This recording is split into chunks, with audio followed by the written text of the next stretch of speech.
L'avion Solar Impulse 2 tentera en mars 2015 le premier tour du monde à l'énergie solaire. Perfectionné par rapport à la première version de l'appareil expérimental, son premier défi sera de voler jour et nuit jusqu'à 5 jours d'affilée.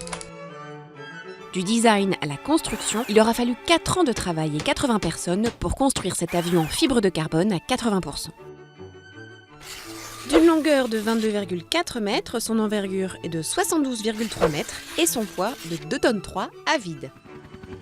Il sera propulsé par 4 moteurs électriques entraînant chacun des hélices de 4 mètres de diamètre. Ils seront alimentés par 17 000 cellules solaires, soit 270 mètres carrés de surface de cellules, un tiers de plus que sur la première version de Solar Impulse.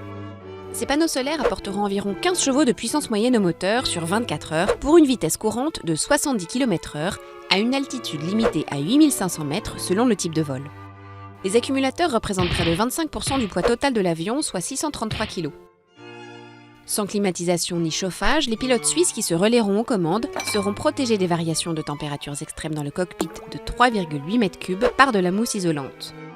Pour parcourir les 35 000 km prévus, chacun sa méthode de repos, Bertrand Piccard pratiquera l'auto-hypnose et André Borschberg le yoga.